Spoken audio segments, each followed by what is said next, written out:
Welcome everybody to your 9th Photoshop tutorial. Last time we talked about how to repair a basic image, and this time I'm going to be going over the wand and quick selection tool. Now the magic wand and quick selection tool are located right here, or you can click W as a hotkey. And what the magic wand tool does is wherever you click on your image, it samples that pixel color and selects the range of colors similar to that pixel. So for instance, say we clicked right here on this white petal. What the magic wand tool will do is select all the colors similar to white. Now how you define your range of colors is located up here, the tolerance. The lower number you have, from 1 to 100, the less range it selects. For example, if you had 10 and you selected the flower, as you can see, it only selected the whites that were very closely related to that. But if you had a color such as 95, as you can see, it selects almost the entire flower. Now you have a couple other options here called the anti-alias and the contiguous. What the anti-alias does is soften the edges when selecting your colors. And what the contiguous does is allow you to either select the colors that are directly touching that color, or select the colors that are somewhere off in that image but still related to the color. Now while this is useful, we have an even more useful tool, and this is called the quick selection tool. Now this is a lot similar to the magic wand tool. Right here you have three options: new selection, add to selection, or subtract from selection. When you start out, you always want to click new selection. And as you can see, like the magic wand tool, it allows you to click and go over and sample any of the colors. As you can see, we can select piece by piece the white flower. Any pieces that we missed. Now, if you selected too much or too little right around the edges, there's one thing you can do. Right up here is a button that's called Refine Edges. It gives you plenty of options to refine. As you can see, you have many options down here to view the background so you can more clearly see your edges.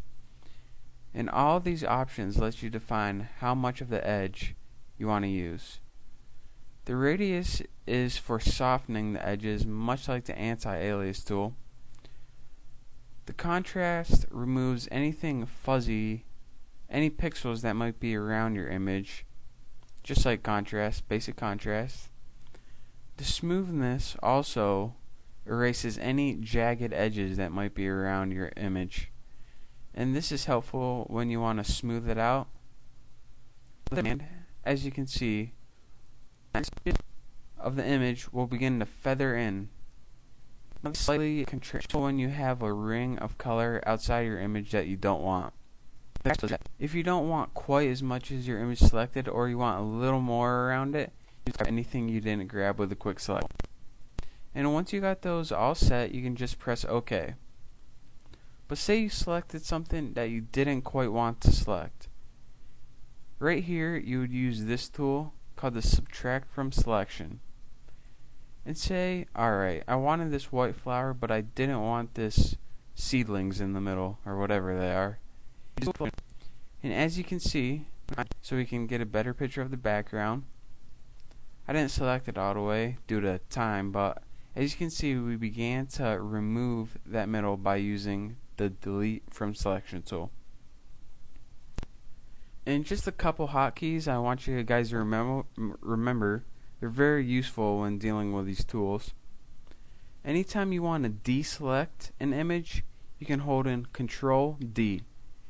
As you can see, my entire image was deselected. Now anytime you accidentally deselect an image and you want to reselect it, you hold down Control and Shift and press D. As you can see, what we just deselected is now reselected. This is pretty helpful in case you make a mistake and you want to reselect your image.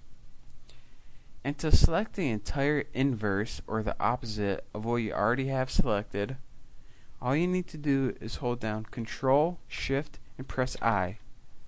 As you can see, we now have a border of what they're called marching ants around the entire image. And what this does is allow us to select the inverse of the image.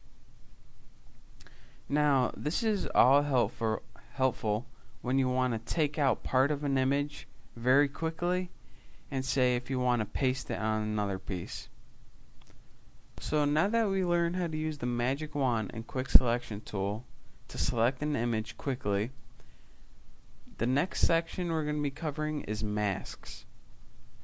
Now this is a very important topic, and it's a lot better way of selecting your image. And of course, if you missed anything I talked about today, you can go to my website, thenewboston.com, and I'll give you step-by-step examples and instructions about everything I talked about. Thank you.